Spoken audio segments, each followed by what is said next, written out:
कळो तूच कर्म तुझे नाम धर्म वार करी पंथा पांडुरंग महाराज छत्रपती शिवाजी महाराज संभाजी महाराज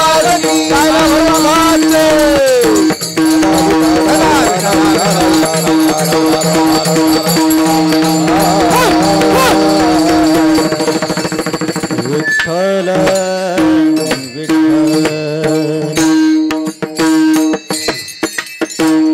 हरी हरी आम्ही एक गाव आम्ही विठोबाचे नाम आणि कापे काम नाही आता मोडोनिया वाटा सूक्ष्म दुस्तर केला राज्यभार चाले ऐसा लावून मृदुंग श्रुतिटाळ घोष सेवो ब्रह्मरस आवडीने मोडोनिया वाटा सूक्ष्म दुस्तर केला राज्यभार चाले ऐसा तुका म्हणे महापातके पतित तुका म्हणे महापातके पतित होती जीवन मुक्त हेळा मात्रे मोडोनिया वाटा सूक्ष्म दुस्तर केला राज्यभार चाले ऐसा पांडुरंग करू प्रथम नमन पांडुरंग करू प्रथम नमन पांडुरंग करू प्रथम नमन पांडुरंग करू प्रथम नमन दुसरे चरणा संताजिया दुसरे चरण संताजिया त्यांच्या गुंपदाने कथेचा विस्तार त्यांच्या गुंपदाने कथेचा विस्तार दुसरे चरण संताजिया दुसरे चरण संताजिया त्यांच्या गुंपदाने कथेचा विस्तार त्यांच्या गुंपदाने कथेचा विस्तार पांडुरंगा करू प्रथम नमन दुसरे चरण संताजिया त्यांच्या गुंपदाने कथेचा विस्तार बाबाजी सद्गुरुदास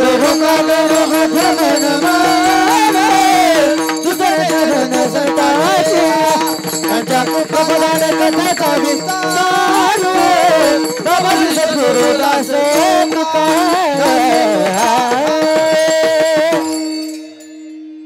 पांडुरंगा करू प्रथम नमन चरण संताचिय त्यांचे कृपादाने कथेचा विस्तारू बाबाजी सद्गुरु दास तुका जयांचे केले स्मरण होय सकळ विद्येचे अधिकरण तेची वंदो श्रीचरण श्री गुरूंचे ते नमस्कारोनी आता काय माझी वाणी मानेल संताशी रंजवू चित्तासी आपलिया माझी वाणी तुझे वर्णी गुणनाम ऐशे देई प्रेम काही कळा ओम नमो ज्ञानेश्वरा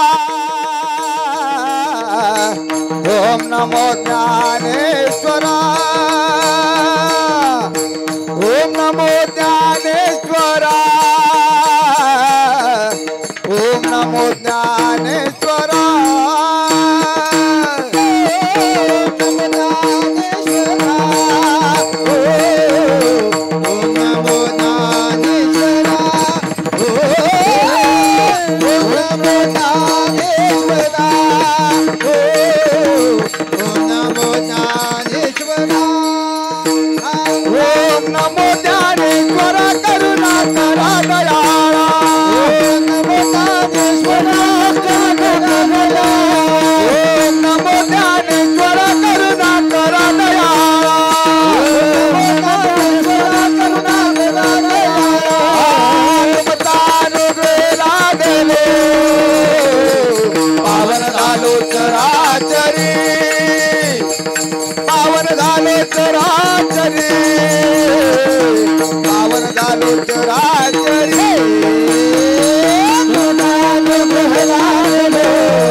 करा दयाळा तुमचा अनुग्रह लाधलो पावन झालो चराचरी एक गाव आम्ही विठोबाचे नाम एक गाव आम्ही विठोबाचे नाम आणि कापे काम नाही आता मोडून या वाटा सूक्ष्म दुस्तर केला राज्यभार चाले ऐसा विढाल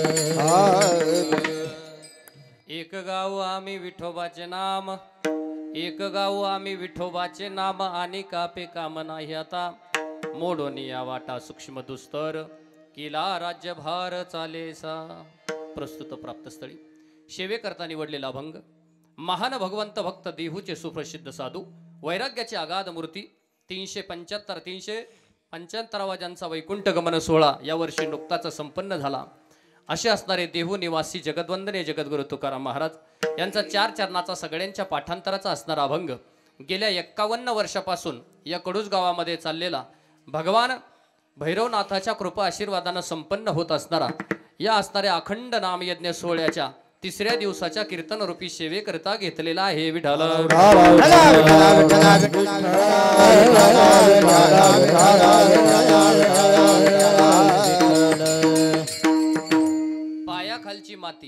पायाखालची माती ज्यांच्या विठ्ठल विठ्ठल म्हणत होती या पुणे जिल्ह्यामध्ये भंडाऱ्याच्या डोंगरावरती अध्यात्माचा भंडारा ज्या महात्म्याने उधळला त्या अशा जगद्वंदने जगद्गुरु तुकाराम महाराजांचा हा 4 चरणाचा साधा सोपा प्रत्येकाला कळण्याजोगता सोपा अभंग आहे या अभंगाच्या माध्यमातून तुकाराम महाराज नाम घ्यायला सांगत नाही तर नाम गायला सांगतात तुम्हाला आम्हाला नाम घ्यायला सांगितले पण या अभंगामध्ये तुकाराम महाराज नाम गायला सांगतात गळ्यातून गायला सांगतात त्याचं कारण नामधरा कंठी विठोबाचे या अभंगाच्या गायनाच्या माध्यमातून तुम्हाला आम्हाला विठोबाचं नाम जर गायलं तर मात्र नक्कीच त्या ठिकाणी तुमच्या आमच्या आयुष्यातल्या सूक्ष्म वाटा दूर जातील आणि आयुष्याचा चांगला सुखाचा राजमार्ग तयार होईल अशा राजमार्गाच्या वाटेनं तुम्ही जर गेलात तर तुम्हाला आम्हाला ब्रह्मरसाचं सेवन मिळेल आणि हा ब्रह्मरस तुम्हाला एकदा प्राप्त झाला की तुमच्या जन्मातल्या अनंत जन्माची जी काही पापं असतील त्याचे कळप पळून जातील आणि त्या हरीच्या दर्शनानं तुम्ही जीवनमुक्त झाल्याशिवाय राहणार नाही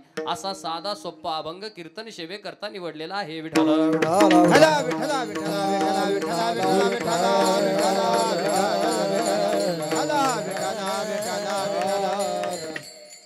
संतांनी आपल्यावरती उपकार केला आणि अशा उपकार करणाऱ्या संतांचा अभंग आज सेवेकरता निवडलेला आहे एवढी वर्ष झाल्यानंतर सुद्धा ज्या संतांची वाणी आजपर्यंत जगामध्ये जिवंत आहे प्रभू रामचंद्रानं बांधलेला सेतू पाण्याखाली बुडाला प्रभू रामचंद्रानं बांधलेला सेतू पाण्याखाली बुडाला पण तुकाराम महाराजांनी बांधलेला अभंगाचा सेतू मात्र कलियुगामध्ये तरला हे खऱ्या अर्थानं वैशिष्ट्य आहे देवाची द्वारका सोन्याची पाण्याखाली गेली कृष्णाची द्वारका पाण्याखाली गेली सोन्याची द्वारका गेली आणि रावणाची लंका पाण्याखाली बुडाली पण आमच्या जगद्गुरु तुकोबरायांचा अभंग गाथा मात्र पाण्याच्या वर तरंगला हे तुकोबरायांचं या कलियुगातील खऱ्या अर्थानं अध्यात्माचं वैभव आहे आणि म्हणून गेल्या 51 वर्षापासून चाललेला हा अतिशय भक्तिभावनेनं संपन्न होणारा हा भैरवनाथाच्या काळ भैरवनाथाच्या कृपा आशीर्वादानं हे तुमच्या गावाचं ग्रामदैवत आहे आणि ग्रामदैवताच्या आशीर्वादानं धन धान्य संपत्ती समृद्धी या गावाला कमी नाही ज्या गावाचं दैवत समृद्ध असतं ते गाव धन धान्य संपत्तीनं समृद्ध असतं अशा समृद्ध परंपरेच्या असणाऱ्या गावामध्ये गेल्या अनेक वर्षापासून चाललेल्या अखंड नामयज्ञ सोहळ्याचा हा 3रा दिवस आहे।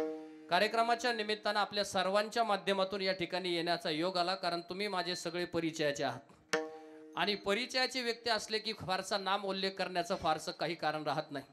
पण त्यातली त्यात ज्यांनी मला फोन केला असे असणारे श्यामकांतजी मुंगशा असतील, पंडितराव मुंगशा असतील, दादा महाराज दिवटे असतील, इकडे आमचे खेशे मेजर असतील, आपण सर्वच जण परिचयाचे, इकडे रावडे बाबा असतील, गायनाचार्य हरिभक्तीपरायण देवीदास महाराज असतील, संगीत विशारद हरिभक्तीपरायण अक्षय महाराज असतील, त्याचप्रमाणे मृदुंग विशारद मृदुंगाचार्य हरिभक्तीपरायण निलेश महाराज असतील, वारकरी संस्थेतील सर्व असणारे विद्यार्थी गणेश महाराज असतील, त्याचप्रमाणे लंके असतील, आमच्या या ठिकाणी उपस्थित सर्व असणारे भाविक असतील। आपल्या सर्वांच्या उपस्थितीमध्ये खऱ्या अर्थानं हा गोड असणारा कार्यक्रम या ठिकाणी संपन्न होतो आहे।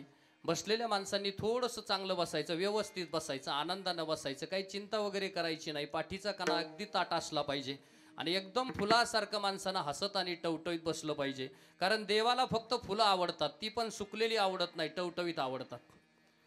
सुकलेली फुलं देवाला चालत नाहीत, देवाला सुकलेली फुलं जर चालत नाही, सुकलेली फुलं देवाला कोणी वाहत नाही, तर मग सुकलेला माणूस देवाला आवडेल का?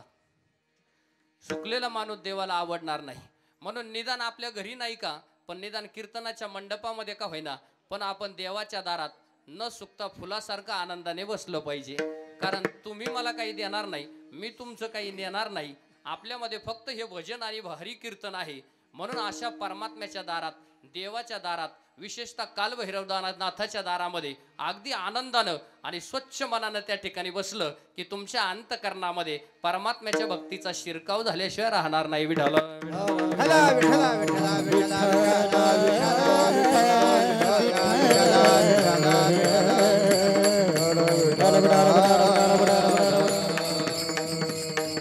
खरं तर हा भक्तीचा महापूर आहे आणि हा कडूस गावच्या भक्तीचा महापूर, काळभैरवनाथाच्या देवस्थानाच्या या भक्तीचा महापूर ज्या यूट्यूब चॅनलच्या माध्यमातून खऱ्या अर्थानं जनमानसांच्या पर्यंत अखंड महाराष्ट्रापर्यंत पोहोचतो, लाखो नाही तर कोट्यावधी लोकांपर्यंत तुमच्या गावचा हा सोहळा ज्यांच्या माध्यमातून या ठिकाणी पोहोचतोय, असे असणारे आमचे मित्र आणि तुमच्या गावचे असणारे सुपुत्र ऋषिकेश रावडे यांच्या माध्यमातून, म्हणजेच माऊली चॅनलच्या माध्यमातून सर्वांपर्यंत पोहोचतोय, म्हणजेच हा कार्यक्रम भक्तीचा अमर झाल्याशिवाय राहणार नाही। यदा कदाचित भविष्यामध्ये तुम्हाला जेव्हा जेव्हा पाहण्याची वेळ येईल, तेव्हा मात्र तुम्हाला हा क्षण, ही वेळ पुन्हा पुन्हा त्या ठिकाणी पाहता येईल, असा असणारा अतिशय स्तुत्य असणारा उपक्रम आणि एक चांगल्या प्रकारच्या चॅनलच्या माध्यमातून हा भक्तीचा महापूर, हे भक्तीचं चैतन्य, या भक्तीचा विचार आणि हा आनंददायी कीर्तनाचा प्रवास यांच्या माध्यमातून ऋषिकेश रावडे यांच्या माध्यमातून पोहोचतोय, हे खऱ्या अर्थानं विशेष आहे। म्हणून त्यांच्यासाठी एकदा जोरदार टाळ्या झाल्या पाहिजेत। आता मात्र बसलेल्या लोकांनी थोडंसं ताट बसायचं, फ्रेश बसायचं, चिंता वगैरे काही करायची नाही। एक गाव आम्ही विठोबाचे नाम। मग बरेच लोकांचा प्रश्न आहे, सप्ताह काळभैरवनाथाचा आहे आणि महाराज म्हणतात विठोबाचे नाम घ्या, मग हे दोन्ही वेगळे आहेत का एकच आहे? पंढरपूरच्या पांडुरंगासारखीच युगे 28 विटेवरी उभा, वामंगी रुखमाई दिशे दिव्य शोभा। 28 युगापासून पांडुरंग परमात्मा विटेवरती उभा आहे। आपल्याला सगळ्यांना फक्त 4च युग माहिती। कोणतं युग? सत्ययुग, द्वापारयुग, त्रेतायुग आणि चाललेलं व्हॉट्सअपचं कलियुग। याच्या पलीकडं आपल्याला 5वं युग माहिती नाही। पण संतांना किंवा ज्यांनी पांडुरंगाची आरती लिहिली, ऐकताय ना तुम्ही, ज्यांनी पांडुरंगाची आरती लिहिली त्या संतांना 28 युग माहिती होती।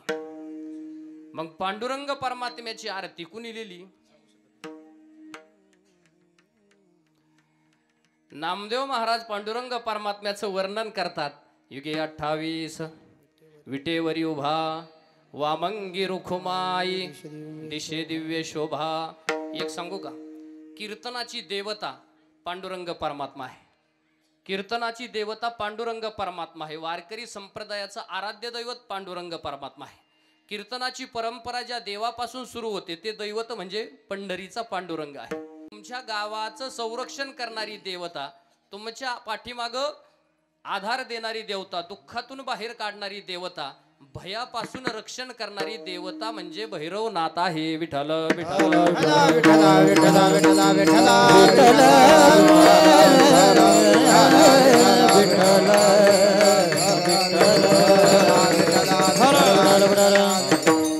बघा, काही कीर्तन सकाळी असतात, काही कीर्तन दुपारी असतात आणि काही कीर्तन संध्याकाळी असतात.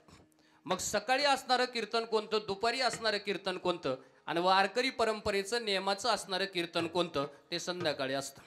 तुकाराम महाराजांनी, माऊली महावैष्णव ज्ञानोबा रायांनी, नामदेव महाराजांनी या जगाचा उद्धार करण्यासाठी, या अंधारामध्ये गेलेल्या लोकांना उजाडात आणण्यासाठी जी कीर्तनाची परंपरा निर्माण केली, प्रबोधन निर्माण करणारी परंपरा, ती कीर्तन संध्याकाळी असायची. यमुना नदीच्या काठावरती जे कीर्तन झालं ते मात्र दुपारी होतं. ते कीर्तन कशाचं असतं? यमुना नदीच्या काठावरती जे कीर्तन झालं ते नेहमी दुपारीच करावं. त्याचं कारण ते फक्त आणि फक्त कशाचं कीर्तन असावं? काल्याचं कीर्तन असावं. त्याच्यानंतर भर दुपारी 12 वाजता सूर्य डोक्यावरती आल्यानंतर गेलेल्या माणसाला मोक्ष मिळतो, म्हणून त्या मोक्षाच्या वेळी 12 वाजण्याच्या वेळी दुपारच्या वेळी जे कीर्तन केलं जातं ते श्राद्धाचं कीर्तन आहे. ऐकताय ना तुम्ही? जागे आहेत ना? ते श्राद्धाचं कीर्तन आहे. आणि माऊली महावैष्णव ज्ञानोबा जेव्हा जग सोडून चालले त्याही वेळी दुपार होता. त्याचं कारण ज्ञानाचा सूर्य लोपला, अंधार होण्याची वेळ आली, म्हणून त्या अंधारातून बाहेर काढण्यासाठी जे कीर्तन झालं ते माऊलींच्या समाधीचं कीर्तन होतं. विठ्ठल विठ्ठल विठ्ठला विठ्ठला विठ्ठला विठ्ठला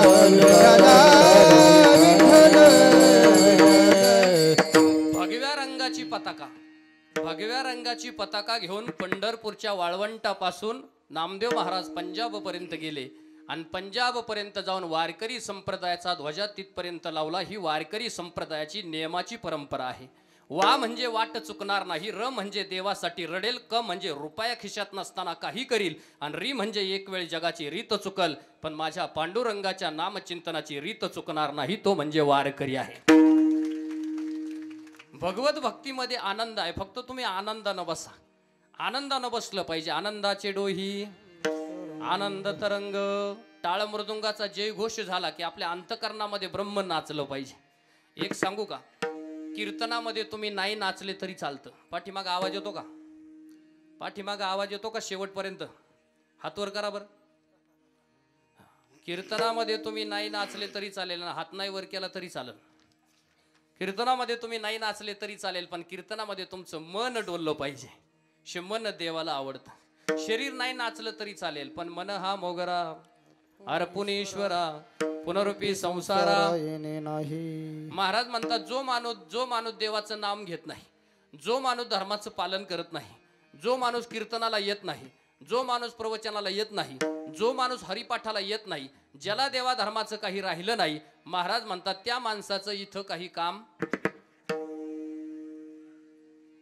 ज्या माणसाला भक्ती आवडत नाही, ज्या माणसाला पांडुरंग परमात्मा आवडत नाही, ज्या माणसाला ग्रामदैवतेचं महत्व नाही, ज्या माणसांना या देशामध्ये राहून देवदेवतांचं महत्व नाही, त्या माणसाचं महाराज म्हणतात परमार्थामध्ये काही काम नाही. अनिकापे काम.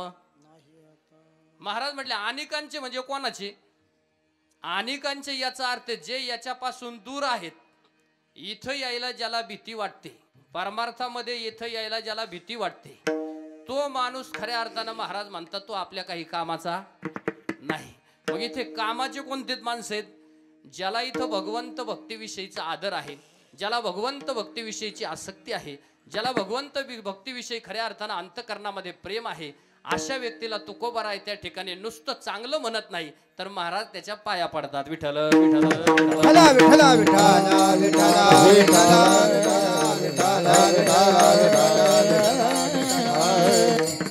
अजूनही काही लोक टाळ्या वाजवित नाहीत. नाही का वाजविना, पण जर चुकून त्यांनी पाहिली, त्यांनी म्हणजे कोणी?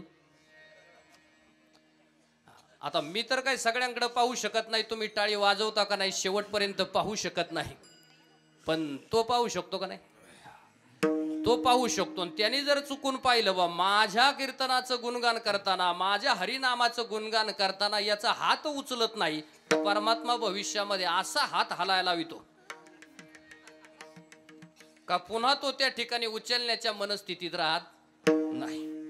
आणि म्हणून कीर्तनाचा नियम आहे. काय नियम आहे वारकरी संप्रदायाचा? फार व्यापक आहे वारकरी संप्रदाय. ऐका बारकाईनं. कीर्तनाची सुरुवात राम न होते. कीर्तनाची सुरुवात राम न होते आणि कीर्तनाची सांगता तुकारामने होते. तुम्ही कधी पहा बारकाईनं. कीर्तनाची सुरुवात आहे रामकृष्ण आणि शेवटी ज्ञानदेव. कीर्तनाची सुरुवात राम न होते आणि कीर्तनाची सांगता तुकारामने आहे.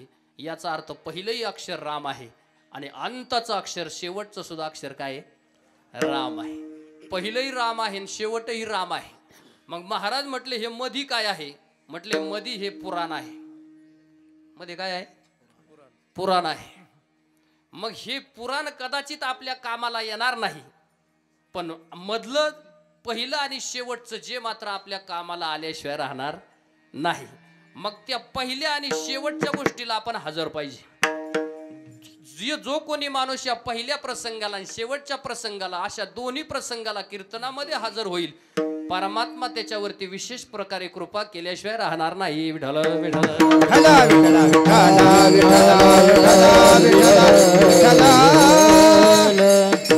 कीर्तनाची वेळ 7 ते 9 आहे. मग आपण साधारणतः किती वेळा वाजेपर्यंत आलं पाहिजे? 8:45. आपण किती वाजेपर्यंत आलं पाहिजे? 8:45. आपण 7लाच हजर राहिलं पाहिजे. दिवसेंदिवस माणसांच्या डोक्यामध्ये एक भ्रम तयार झालाय. काय भ्रम आहे माहिती का? पहिलं अर्धा तास गायन असतं.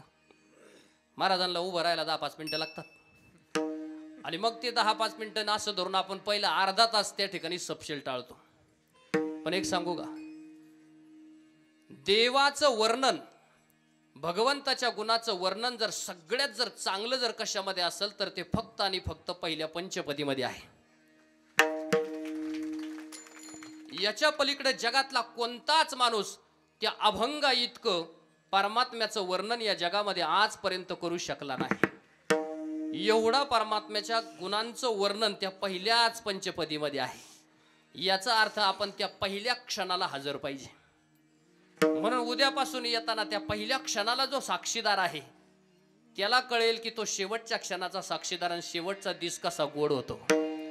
अखंड नाम यज्ञ सोहळ्याच्या पहिल्या वर्षाला जो माणूस साक्षीदार असेल, आज त्या माणसाला भरून येत असेल का आज 51 वर्षामध्ये पोहोचला, हे त्याच्या जीवनातला अंतरात्म्यातला आनंद आहे. लक्षात ठेवा.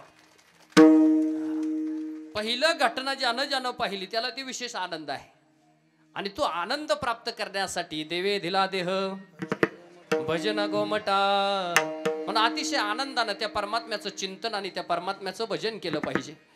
त्या भजनाच्या माध्यमातून तुमच्या आमच्या जीवनाला आवड निर्माण होईल. परमार्थ आवडीचा का सवडीचा? आवडीचा. आवडीने भावे, आवडीने भावे हरी नाम घे, तुझी चिंता त्याची सर्व आहे, तुझी चिंता त्याची सर्व आहे, तुझी चिंता त्याची सर्व आवडीने भावे हरी नाम घे, तुझी चिंता त्याची सर्व आहे, तुझी चिंता त्याची सर्व आहे, तुझी चिंता त्याची सर्व आहे. आवडीने भावे का सवडीने? सवडीने सवडही मिळेलही कदाचित, पण भाव मिळणार नाही. मग महाराज म्हटले तो आवडीनं प्राप्त होईल. पंढरपुरातला मालक नामदेव महाराजांच्या हातातला नैवेद्य खातो आणि दुसऱ्या दिवशी अख्ख्या पंढरपूरला माहिती होतं या नामदेव महाराजांच्या हातातला नैवेद्य देवानं खाल्ला, म्हणून दुसऱ्या दिवशी अख्ख्या पंढरपुरानं पोळ्या केल्या आणि सगळेजण पोळ्या घेऊन देवाच्या दारात आले. सगळेजण अख्खं पंढरपूर देवाच्या दारात आलं, कारण आदल्या दिवशी नामदेव महाराजांच्या हातातला नैवेद्य खाल्ला. तेव्हा देवानं सांगितलं, अरे मी त्या नैवेद्याचा भुकेला कधीच नव्हतो. ऐकताय ना तुम्ही? तेव्हा भगवंतानं सांगितलं, अरे मी त्या नैवेद्याचा भुकेला कधीच नव्हतो, मला ते नैवेद्य हे माझ्यासाठी गौण आहे, पण तुमच्या अंतकरणातला प्रामाणिकपणाचा भाव मला आवडतो म्हणून मी तुमच्या हाताचं खातो.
दुष्काळ नाही, परंतु भाव धरून जर तुम्ही अंतकरणामध्ये जर त्याला जपलं तर मात्र त्या ठिकाणी तो आपलासा होऊ शकतो. आणि तो आपलासा करण्यासाठी आपला तो एक देव करून घ्यावा.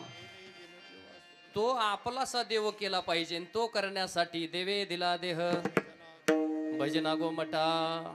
प्राण्यांनाही दिला, गोमटा दिला प्राण्यांनाही, परंतु महाराज प्राण्यांनाही देऊन सुद्धा त्या ठिकाणी त्यांच्या वाचेतून हरिभजन घडत नाही. आणि कहे ज्ञान नाही कोठे, नाही कोठे, आणि कहे ज्ञान नाही कोठे, नाही कोठे, आणि कहे ज्ञान नाही कोठे, नाही कोठे, आणि कहे ज्ञान नाही कोठे. याची देही घड देवाचे भजन, आणि कहे ज्ञान नाही कोठे, आणि कहे ज्ञान नाही कोठे, आणि कहे ज्ञान नाही कोठे, आणि कहे ज्ञान नाही कोठे, आणि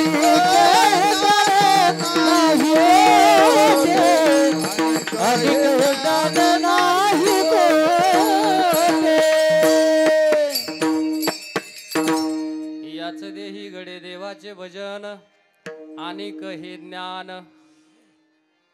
म्हटले हे घडलं जर कुठं जर घडलं तर फक्त या देहामध्ये घडेल. या 3.5 हाताच्या देहामध्ये त्या देवाचं भजन घडेल. मग सप्ताह त्या ठिकाणी भैरवनाथाचा, काळ भैरवनाथाचा आहे, पण चिंतन मात्र त्या ठिकाणी पंढरीच्या पांडुरंगाचा आहे. कारण माझ्या मालकाच्या कपाळावरचा गंध शंकराच्या पिंडीसारखा आहे. पांडुरंग परमात्म्याच्या कपाळावरचा गंध हा शंकराच्या पिंडीसारखा आहे. आणि म्हणून मूर्तिमंत कलियुगामध्ये महादेव पांडुरंग परमात्म्याच्या मस्तकावरती विराजमान झाले. आणि त्याच महादेवाचा रुद्र अवतार, क्रोधातून निर्माण होणारा अवतार म्हणजे काळ भैरवनाथ आहे. विठ्ठल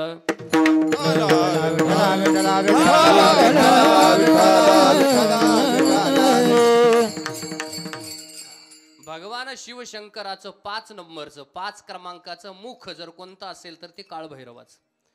महादेवाचं 5 नंबरचं मुख. मग तुम्ही म्हणताल महादेवाला 5 तोंड का होती?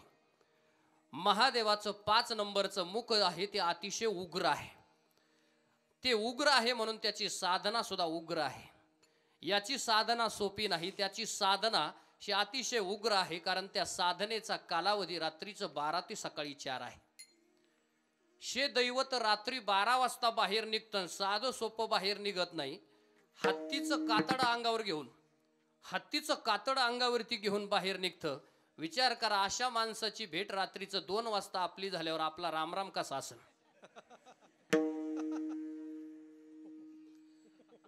शे दैवत रात्रीचं 12 वाजता निघतंय आणि असं निघत नाही महाराज. त्याच्या गळ्यामध्ये नरमुंडाची माळ आहे. सोपी माळ आहे काय?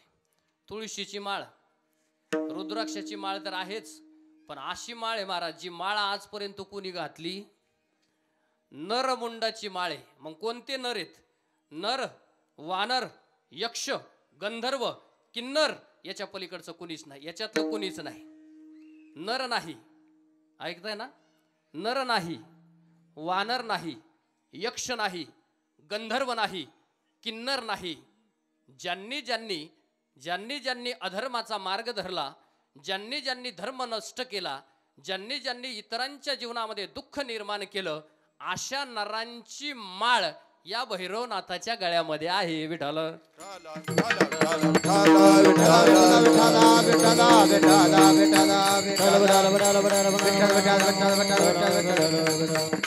आणि हे नरमुंड माळ घेऊन हे दैवत रात्रीचं बाहेर पडत आहे. हे याच्यासाठी दाखवलं, एवढी मस्तक गळ्यामध्ये का लटकवली? त्याचं कारण धर्माची हानी केली का शेवटी अवस्था अशी होते. मग महाराज म्हणतात त्यांनी मस्तकाचीच माळ त्या ठिकाणी गळ्यामध्ये का घातली?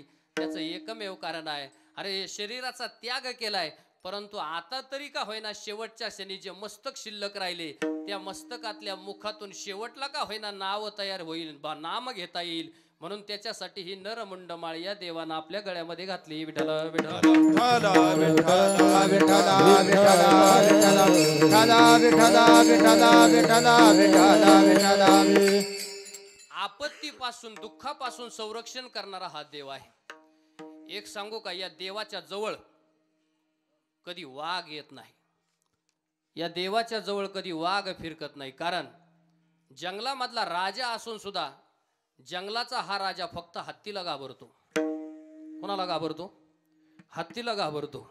आणि या देवाच्या अंगावरती रात्रीचं बाहेर पडताना जशी आपण अंगावरती कांबळ घेऊन बाहेर पडतो, तसं दैवत हे हत्तीचं कातड घेऊन बाहेर पडतं. म्हणून या देवाच्या आसपास परिसरामध्ये वाघ इजा करू शकत नाही, असं या देवाचं महात्म्य आहे. लक्षात ठेवा. म्हणून अशा काळभैरवनाथ योगायोगानं तुमच्या गावामध्ये त्या ठिकाणी प्रस्थापित झाला. आणि अशा देवाचं महात्म्य जे आहे ते महात्म्य प्रत्येकाच्या मनामनामध्ये त्या ठिकाणी स्थिर आहे, स्थित आहे. म्हणून हे दैवत तुमच्या गावाचं, तुमच्या आयुष्याचं आणि तुमच्या जीवनाचं रक्षण करणार आहे. म्हणून भैरवनाथ क्षत्रपाळ भैरवनाथ क्षत्रपाळ भैरवनाथ क्षत्रपाळ भैरवनाथ क्षत्रपाळ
नाश करण्यासाठी या देवाचा अवतीर्ण झाला. पण हा देव जो आहे तो जन्म ज्यावेळी घेतला तेव्हा जन्म झाल्याबरोबर त्यानं ब्रह्माचं मस्तक उडवलं होतं. आणि ब्रह्माचं मस्तक उडवल्यानंतर हा काळभैरवनाथाचं दैवत जे आहे ते असणाऱ्या पाताल लोकामध्ये गेलं. सुतल, आतल, वितल, तलातल, महातल, रसातल, सप्तपाताल किती झाले? 7 झाले. पाताल लोकाला ह्या 7 प्रकारचे असणारे पडदे भेदून त्या ठिकाणी हे दैवत पाताल लोकामध्ये गेलं. पण पाताल लोकातल्या वासियांनी सांगितलं की अरे तुझ्या पापाला कुठल्याही प्रकारे मुक्ती मिळणार नाही, कारण तू काय साधं सुद्धा पाप केलं नाही, ते ब्रह्महत्येचं पाप आहे. आणि ब्रह्माचं पाप केलेलं आहे म्हणून तुला कुठेही त्या ठिकाणी जागा मिळणार नाही. मग शेवटी महादेवाला शरण गेले आणि शरण गेले की मार्ग सापडतो. शरण नाही गेले तर मार्ग सापडणार नाही. लीन झालं की माणसाला मार्ग सापडतो. मग शरण गेले म्हटले, मग मार्ग दाखवला. ज्या ठिकाणी तुमच्या हातातून हे मस्तक खाली गळून पडेल, चिंता करायची नाही, त्या ठिकाणी मी मूर्तिमंत स्वयंभू म्हणून अवतार धारण करल. तो काशीचा कोतवाल झाला, त्याचं नाव आहे काळभैरवनाथ. लक्षात ठेवा. स्वयंभू झाला. का स्वयंभू झाला? कारण विष्णुदेव आणि ब्रह्मदेवामध्ये जो वाद चालू झाला, त्या दोघांच्या वादामध्ये एक भला मोठा प्रकाशाचा खांब तयार झाला. आणि प्रकाशाचा खांब तयार झाला तेव्हा एवढा उंच प्रकाशाचा खांब पाहण्यासाठी विष्णुदेवानं राजहंसाचं रूप धारण केलं. कुणाचं? राजहंसाचं रूप. ह्या राजहंसाचं खाद्य काय माहिती का? राजहंसाचं खाद्य काय? पाणीपुरी काय? राजहंस हा कैलास मानस सरोवरातील मोती खातो. ऐकताय ना तुम्ही जागेव? माणूस भाकर खातो, जनावर चारा खातात आणि राजहंस कैलास मानस सरोवरातील फक्त आणि फक्त काय खातात? मोती खातात. मग मोती खाल्ल्यावरती त्याला काय प्राप्त होत आहे का? आता आपण जर मोती खाल्ले तर आपल्याला ऍडमिट करावं लागेल. एखाद्याने मोती गिळला आणि सोन्याचा मणी गिळला तर आपल्याला कुठं न्यावं लागेल? ऍडमिट केल्याशिवाय दुसरा पर्याय नाही. पण राजहंसानं जर मोती गिळाला ना तर राजहंसाला एक सिद्धी प्राप्त होते. कोणती सिद्धी प्राप्त होते? दूध आणि पाणी एकत्र केलं का बरोबर त्याच्यातलं दूध बाहेर काढतो आणि पाणी बाजूला ठेवतो. ही मोती खाण्याचा आणि खाण्याचा परिणाम आहे, लक्षात ठेवा. जैसा जैसा खाय अन्न वैसा बने मन और जैसा पिये पाणी वैसे बने वाणी. विठ्ठल विठ्ठला विठ्ठला विठ्ठला विठ्ठला विठ्ठला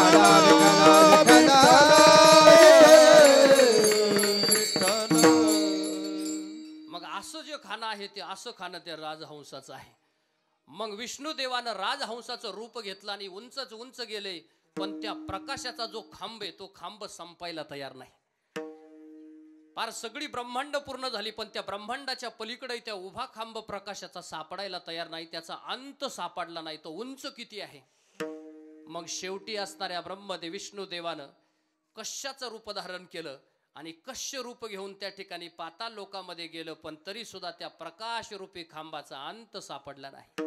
म्हणून दोघही जण त्या ठिकाणी या देवाला शरण गेले आणि म्हटले तुझा आदी अंत त्या ठिकाणी सापडत नाही. तेव्हा भगवान महादेव प्रकट झाले आणि म्हटले या जगाचा आदी आणि अंत मीच आहे. त्याचं नाव भगवान महादेव आहे. विठ्ठल विठ्ठल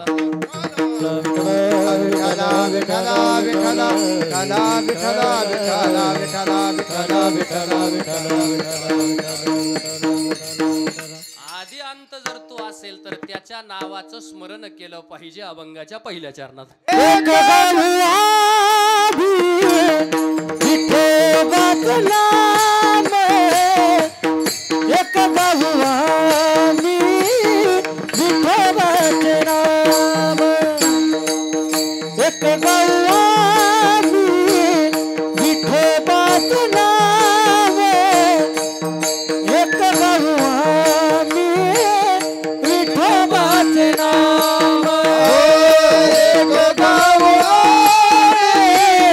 विठोबाचे नाम एक भगवानी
हा आनंद आहे. एक सांगू का, हातातला काम धंदा सोडून जो कोणी या हरिनामाच्या संकीर्तनासाठी 2 तासाचा वेळ देतो, भैरवनाथाच्या कृपेनं त्याची ओंझळ कधीच रिकामी जाणार नाही. हा दरबाराचा महिमा आहे.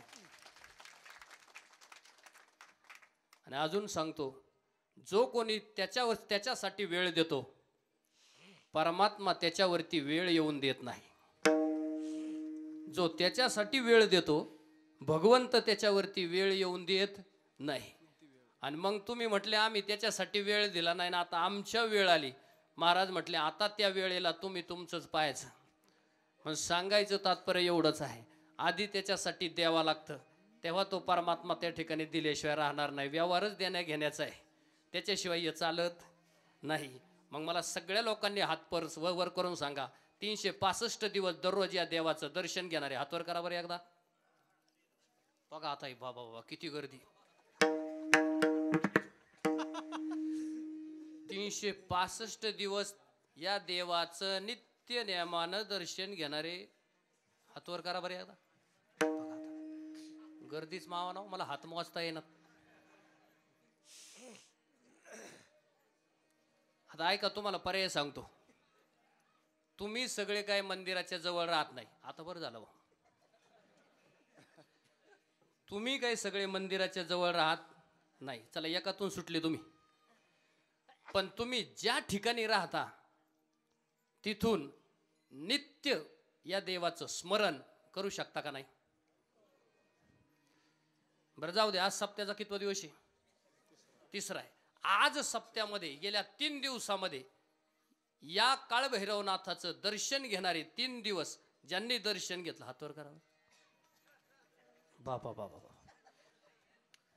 याचा अर्थ जवळजवळ 60% लोक इथं येऊन देवाच्या पाया पडत. उलट घ्या, उलट हात वर करायचा कटाळ येते, उलट घ्या. 60% लोक इथं येऊन देवाच्या पाया पडत नाही. मग ऐका बारकाई नाही, भगवंत भक्तीची परमार्थाच्या सुरुवातीची पहिली पायरी जर काय असेल ना माता भगिनी, फक्त आणि फक्त दर्शन आहे. भगवंत भक्तीची फक्त सोपी पायरी सांगितली. त्याच्यासाठी आसन नाही, त्याच्यासाठी प्राणायाम नाही, त्याच्यासाठी अनुष्ठान नाही, त्याच्यासाठी अष्टांग योग नाही. त्याच्यासाठी फक्त एकच मार्ग सोपा केला, फक्त आणि फक्त दर्शन सांगितलं. प्रल्हाद शिंदेंनी गाणं गायलं आणि अमर झालं, आणि त्याच्यामध्ये फक्त एकच मागितलं, दर्शन दे रे. काय मागितलं? देवाची संपत्ती आपण कधी मागितली का? देवा तुझ्याकडे ऐरावत आहे, मला त्याच्यावरती बसून त्या ठिकाणी चक्कर मारायला कधी मागितलं का? देवा तुझ्याकडे कोट्यावधीची संपत्ती आहे, हिरे माणिक मोती आहे, कधी मंदिरामध्ये जाऊन आपण देवाकडे मागितलं का? नाही. पण आपण देवाकडे एक मात्र मागितलं, या सगळ्या माणसांनी, देवा आयुष्यामध्ये तुझं एकदा का होईना काय झालं पाहिजे. शिकवण म्हणतो माहिती का, जो भाविक येतो म्हणतो, आणि बाकीच्यांना दर्शनाचं काही घेणं देणं नाही, पण ते म्हणले देवा सुख मिळालं पाहिजे. काय मिळालं पाहिजे? आम्हाला सगळ्यांना काय ठोय, शेजाऱ्यासाठी आजपर्यंत आपण कधी देवाकडे सुख मागितलं नाही. म्हणून तर त्यांची लाईट गेल्यावर आपल्याला बरं वाटत आहे. बरं झालं अख्ख्या गावाची गेली, त्यांची राहिल्यावर तर आपल्याला टेन्शन येत आहे, कसं काय राहिली आपली गेली आणि त्यांची कशी राहिली. मग भक्तीची पहिली पायरी जर काय असेल, आता तुम्हाला पटलं, सगळ्यांना ध्यानात ठेवा, भक्तीची पहिली पायरी जर काय असेल तर ते दर्शन आहे. मग कधी घ्यावं? कीर्तन सुरू होण्याच्या आत घ्यावं. कीर्तन सुरू होण्याच्या आधी जर दर्शन घ्यायचं असेल तर याच्यासाठी तुम्हाला कीर्तनाला किती वाजता यावं लागेल? मध्ये दर्शन मिळणार नाही. गाडी पुढे गेल्यावर हात करून उपयोग आहे का? गाडी पुढे 2 किलोमीटर केली मग हात जोडे थांबायला पाहिजे होती, थांबणार नाही. त्याचं कामच सुरुवातीला आहे महाराज. मग त्या सुरुवातीच्या कामाला तुम्ही हजर असले पाहिजे. ते दर्शनाची पहिली पायरी. का घ्यायचं दर्शन? ऐका, मी माझ्या डोळ्यांनी जो देव पाहिला ना, मी माझ्या डोळ्यांनी ज्या देवाचं दर्शन घेतलं ना, देवा आयुष्यामध्ये या 3.5 हाताच्या देहाची राख होण्याच्या आधी तेच दर्शन मला माझ्या अंतःकरणात झालं पाहिजे. त्याच्यासाठी दर्शन घ्यायचं. भक्तीची ही अंतिम अवस्था. याच्या पलीकडचा वेगळा परमार्थ नाही. मग याच्या पलीकडे जे मी सांगितलं ना मधी जे आलंय ते फक्त पुराण आहे आणि ते पुराण मध्ये घालावं लागतं. त्याच्याशिवाय पोळीला महत्व. पुरणपोळ्या करणारे ध्यानात ठेवा. आपण खातो ती पोळी पण त्याच्यामध्ये घातलेलं असतं ते काय पुरण आहे. मग आपण म्हणलो काय चला पुरण म्हणजे नुसतं फक्त पुरण खायला नाही, आपण पुरणपोळी म्हणतो. मग तसं सांगायचं म्हणजे आपण आयुष्यामध्ये असं नामचिंतन घेतलं की त्या नामचिंतनाच्या माध्यमातून 1 पाप 2 पाप 3 पाप असं नाही महाराज, कळपाच्या कळपान झुंडीच्या झुंडी पळून जातात. मग मला सांगा एखाद्या गोष्टीतून त्या ठिकाणी झुंडीच्या झुंडी पळून गेल्या तर तिथं काही शिल्लक राहील का? एक गोष्ट हळूहळू गेली. एक गोष्ट एखाद्या वर्गातून एक पोरग जर बाहेर सोडलं, 100 पोरांचा वर्ग आहे तर 10 मिनिटं लागतील. 10 मिनिटं लागतील 100 पोरं बाहेर पडायला. पण तेच जर पोरं सगळीचे सगळी जर अख्खी दरवाजे खुले केले सगळ्या बाजूचे तर ते 1 मिनिटात वर्ग मोकळा करतात. म्हणजे काय झालं, ते कळपानं बाहेर पडले. कळपानं बाहेर पडले का हे घर मोकळं झालं. कोणाचे हे घर? हा देह कोणाचा? आत्मा राम त्याचा तोची जाणे. मग या देहाला वळण लावण्यासाठी शाळेतली पोरं इथं पाहिजे आणि नेमकी ते नाहीत. याचं असं कारण आहे की कीर्तनामध्ये पुढं भविष्यकाळ पाहिजे, मागं वर्तमान काळ पाहिजे, त्याच्या पाठीमागं अंधारात भूतकाळ पाहिजे. आपला घोटाळा असा झाला सगळा भूतकाळ पुढं आलाय आणि आपण भविष्य कुठं नेऊन घातले? अंधारात घातले. मग अंधारात गेलेलं भविष्य उजाडात जर आणायचं असेल तर त्याच्यासाठी कीर्तनासारखा दुसरा मार्ग नाही. विठ्ठल विठ्ठल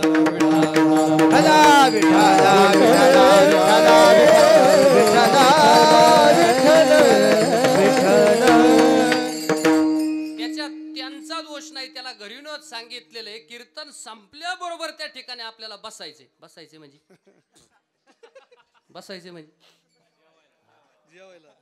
ही पहिली सूचना आहे आणि त्या सूचनेमुळे त्या ठिकाणी त्याला सांगितलं गेलंय का तू सुटल्याबरोबर कुठं जायचं नाही. तो सुटला की बरोबर आहे त्या जागेवरती फक्त तुला पूर्व पश्चिम दक्षिण उत्तर करायचे. आणि असं झालं की त्या ठिकाणी तुला कुठल्याही प्रकारची अडचण येणार नाही. मग सांगायचं तात्पर्य एवढंच आहे की हा क्षण, हा वेळ, ही काळ वेळ गेला की महाराज पुन्हा संधी नाही. म्हणून महाराज म्हणतात या वेळेला अत्यंत महत्व आहे. ती वेळ तुम्ही टाळली की मात्र परमात्म्याच्या कृपेनं कधी कधी वेळ येईल तेव्हा तो टाळायला उभा राहणार नाही. म्हणून महाराज म्हणतात की त्या परमात्म्याचं नामचिंतन आवडीनं घ्यावं, चांगलं घ्यावं, आनंदानं घ्यावं, फारसं त्याच्याशी चिंता करायची नाही. कीर्तन मराठीत आहे का इंग्रजीत? मराठीत आहे का इंग्रजीत? मराठीत आहे. जनाबाईने देवाला शिव्या दिल्या, इंग्रजीत का मराठीत?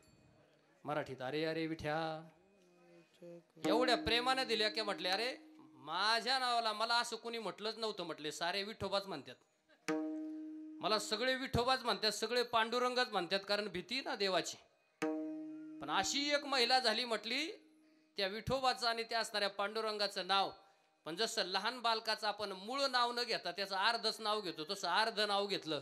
अरे विठ्या विठ्या विठ्या मूळ मायेच्या कारण्या, मूळ मायेच्या कारण्या, मूळ मायेच्या कारण्या.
दुपारी 12 वाजता सगळे जगातले देव स्नानाला येतात.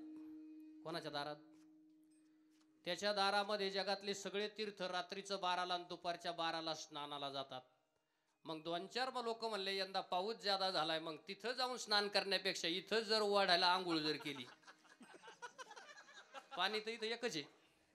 असं नाही का हे पिवळ्या रंगाचं आहे त्या ठिकाणी ते निळ्या रंगाचं आहे, असं तर काही नाही.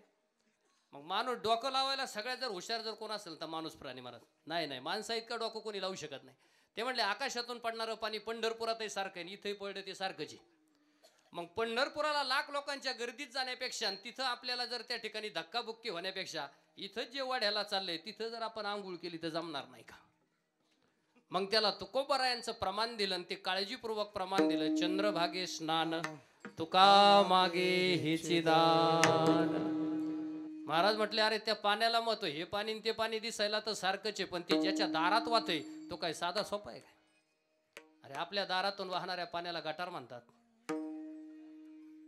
आपल्या दारातून वाहणाऱ्या पाण्याला, आणि देवाच्या दारातून वाहणाऱ्या पाण्याला तीर्थ म्हणतात. याच्यापेक्षा मोठं पुण्य काय असेल महाराज?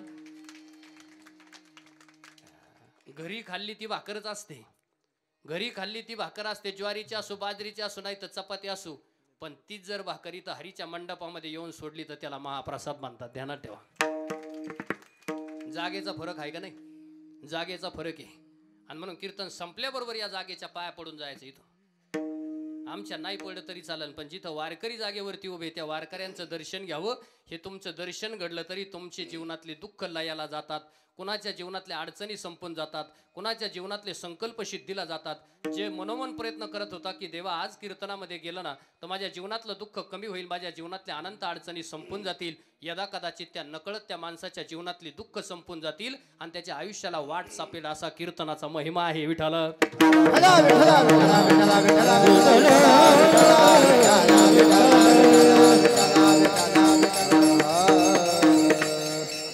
शाळेतली पोरं पुढं पाहिजे, परंतु ते नाहीत. आता त्याला काही विलाज नाही.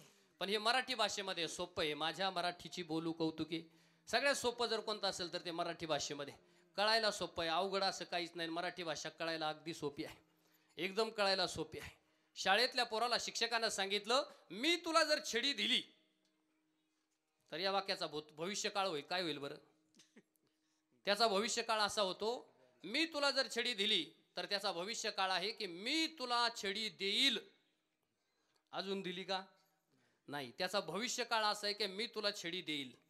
मग पोरानं असं उत्तर देण्याऐवजी पोरानं काय उत्तर दिलं? तुम्ही जर मला छडी दिली तर तुमची गाडी मी पंक्चर करणार. आता हा का भविष्य आहे का? मग सांगायचं तात्पर्य एवढंच आहे की त्याच्यासाठी त्यांना चांगल्या प्रकारच्या ज्ञानाची गरज आहे. ते ज्ञान सोपे आहे रे गोविंद. महाराज म्हटले ते सोपं आहे, त्या मार्गाने तुम्हाला आम्हाला जायचं आणि त्या मार्गाने गेलं की मग जीवनामध्ये सुख आहे. बऱ्याच लोकांची लहानपणापासून समजूत आहे का स्वाती नक्षत्राचा पाऊस पडला का मोती पिकात येत, पण यंदा असा स्वाती पडला आणि तो काय बाभळीव नाही पडला महाराज. आता पुन्हा डोकायला जायचं सुद्धा माणूस घाबरतो, जावा का नाही तिकडं. त्याचं कारणच आहे महाराज, काळ बदलला. उन्हाळ्यापासून चालू झालं यंदा मे पासूनच त्या ठिकाणी चालू झाले. हवामान बदललेले. आता उष्णता वाढली का लगेच येणार. आता वर पायाची गरजच नाही. वर पाहिला का आला भाऊ. नाही वर नाही पाहायचं आता, कारण त्याची कृपा आता त्याच्या कृपेला सुरुवात झाली. आता शिक. त्याचं कारण आहे म्हटले कलियुगाचा प्रारंभ झाला. कलियुगाचा प्रारंभ झाला, त्याचा प्रारंभ झाला आणि तो जसा जसा विस्तारानं मोठा होत जाईल तसा माणूस हळूहळू कसा होत जाईल. म्हणले शेवटला फक्त इताचा राहील. इताचा राहिला कुणी जर टाकली तर जाईल ना माणूस वाऱ्याने निवडून. मग सांगायचं तात्पर्य एवढंच आहे की म्हटले महाराज इथपर्यंत अवस्था येण्याच्या पेक्षा आपण आपल्या जीवनामध्ये नामचिंतन घ्यावं, भगवंताची भक्ती करावी, भैरवनाथाचं नामचिंतन करावं. या देवाच्या कपाळाला भस्म आहे महाराज, आणि नुसता साधा सुद्धा भस्म नाही, ती विभूती आहे. आणि अशी विभूती महाराज, त्या विभूतीनं कित्येक लोक बरी झाली. अशी विभूती महाराज. नुसती साधी विद्या नाही तर शाबरी विद्याचा मालक घेतो आणि शाबरी विद्या बरोबर घेऊन त्या ठिकाणी फिरतो. बनून अख्खे नाथ संप्रदाय त्याच्या पायाला लागतात. असं महादेवाचं चिंतन ध्यानात ठेवा. तो त्याच्या बरोबर त्या ठिकाणी जे काही घेऊन चालतो ना ते सगळं त्या ठिकाणी खूप विस्मयकारक आहे, खूप त्या ठिकाणी अनादी आहे, खूप अनादी आहे. आणि अशा देवाचं स्मरण आणि भजन आपल्या जीवनामध्ये घडलं ना तर समजायचं त्याच्यापेक्षा आपण जीवनामध्ये खूप सुखी आहोत. अहो प्राणी शाने झाले, कोण शानं झालं? जनावर शानी झाली. माझ्या अंगाला 2 वाळूचे कण चिकटले ना, माझ्या अंगाला 2 वाळूचे जर कण चिकटले ना, मला माहिती एवढा मोठा शेतू माझ्याच्यानं होणार नाही, पण असे 2 वाळूचे कण जर त्या शेतूवरती माझे पडले तर माझा जन्मोनजन्मीचा उद्धार होईल. ते खारुताईला कळालं. मला माहिती मी रावणाबरोबर त्या ठिकाणी युद्ध करू शकत नाही, कारण 33 कोटी देवांना त्यांनी बांधून टाकले. भगवान महादेवाचा ज्याच्यावरती आशीर्वाद आहे अशा रावणाच्या बरोबर मी युद्ध करतोय. पण एक सांगू का, मी जिंकणार नाही, परंतु ज्यावेळी मरण येईल तेव्हा ते मरण प्रभू रामचंद्राच्या मांडीवर असेल, म्हणून तो जटावी पवित्र झाला. प्राणी हुशार झाले हो. रस्त्यानं जाताना तांदळाचा ट्रक चालला आणि त्याच्यातल्या 4 गोण्या मागच्या मागं पडल्या, आणि मागच्या मागं पडल्या त्या नेमकी घाटात पडल्या. मागच्या ऐकताय तुम्ही हाय जागे, नाही मी एकटंच सांगायचो. नेमकी घाटात पडल्या आणि घाटात पडल्याबरोबर तो तांदूळ सांडला. आता तांदूळ सांडल्यावर पहा तिथं थोड्या वेळानं आपोआप थोड्या मुंग्या आल्या, आणि मुंग्या आल्यावरती त्या मुंग्यांनी तो तांदूळ खाल्ला. एक कण खाल्ला, आणि त्या बिचाऱ्यांनी एक रांग धरली आणि त्या रांगेत गेल्या. एका रांगेमध्ये त्या मुंग्या गेल्या, थोडा तांदूळ खाल्ला, उरलेला तांदूळ तसाच रस्त्यावरती पडून. मुंग्या गेल्या आणि थोड्या वेळाने तिथं काही गाया आल्या. देशी असू नाही तर जर्शी असू, पण त्या गाया आल्या. आणि त्या गाया आल्यावरती त्या गायांनी काय खाल्लं असेल, 1-2 घास खाल्ले, आणि त्या बिचाऱ्या त्या ठिकाणी तो तांदूळ तुडून पुढे निघून गेल्या. गाया गेल्यावरती थोड्या वेळानं तिथं आकाशातल्या काही चिमण्या आल्या. चिमण्या आल्यावरती त्यांच्या चोचीमध्ये जेवढं बसल तेवढं सगळं चोचीमध्ये भरलं, आणि त्या चिमण्या सुद्धा भुरकन उडून गेल्या. उरलेला तांदूळ रस्त्यावरती तसंच पडून पुन्हा फिरून माग आल्या नाहीत. कोण आलं? मुंग्या आल्या, निघून गेल्या. चिमण्या आल्या, निघून गेल्या. गाया आल्या, निघून गेल्या. तरी उरलेला तांदूळ तसाच रस्त्यावर आहे. थोड्या वेळाने तिथं 4 माणसं आली. लागले भावासाहेब, सांगायची गरज राहिली बघा. आपल्यालाच आपली ओळख पक्की, माणसा इतकी पक्की ओळख जगाच्या पाठीवरती कुणालाच नाही. आपल्याला आपली पक्की ओळख आहे मनुष्य प्राण्याची. काय आता 4 माणसं आली तिथं, आता सांगायची सोय राहिली का? त्या 4 माणसांनी सगळे तांदूळ भरून घेतले, आणि तेवढ्यावर नाही थांबले. ते म्हणले ट्रक नेमकी कोणत्या दिशेने गेला.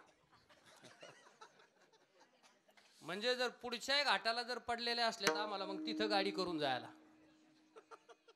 म्हणजे पहिले तांदूळ हातात आहेच, ते अजून संपले पण नाहीत, ते नुकतेच घेतलेत. तरी पण ते पाहून म्हणले एवढ्यावर काय होणार नाही, पुढे जर पडलेले असले तर तिथं जायला. आणि महाराज म्हटले नेमकी इथं चुकलं. अरे तुझे ओंजळ जर भरलेली आहे, तरी भरलेल्या ओंजळीतून त्या ठिकाणी तुला जर पुढची अपेक्षा असेल तर तुझ्या पदरामध्ये फक्त आणि फक्त दुःख पडेल. हा जगाचा नियम आहे, म्हणून संसार दुःख बांधवडी आहे. आता त्याचा दोष नाही, त्याचं कारण हे त्यांनी ज्याच्यासाठी केलं ना त्याचं नाव फक्त आणि फक्त 3 अक्षराचा संसार आहे. आणि तोच जर संन्यासी असता तर तो तांदूळ तुडून गेला असता, पण त्यानं उद्याचा विचार केला नसता. हा त्याच्या पाठीमागचा फरक आहे. मग या 3 अक्षराच्या संसारानं त्या ठिकाणी 3 अक्षराच्या संसारानं तुम्ही आम्ही कायमचे बांधलो गेलो. आणि 2 अक्षराच्या रामानं नुसता वाल्याचा वाल्मिकी झाला नाही, तर महर्षी वाल्मिकी झाला. असा रामनामाचा इतिहास आहे. विठाल विठाल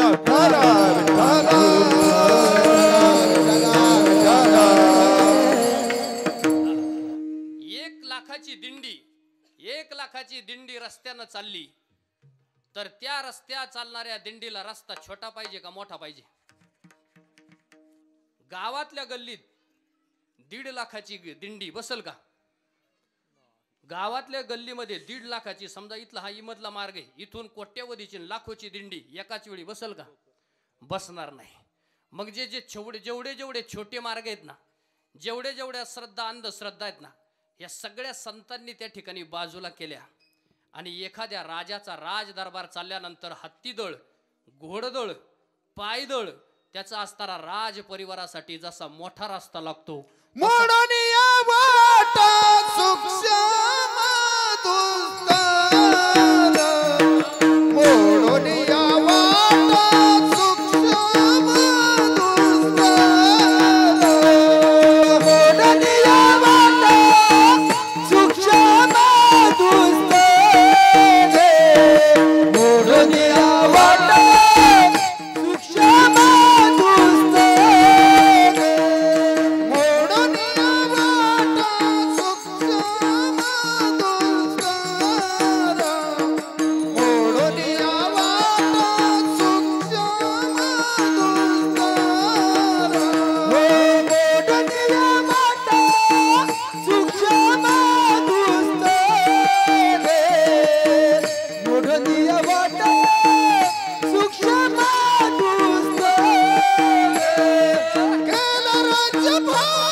महाराज म्हणायचं की हा सुख सोहळा स्वर्गी नाही, तिथं गेल्यावरती हा आनंद नाही, टाळी वाजायला तर अजिबात संधी नाही. तिथं काय बसून देतात काय?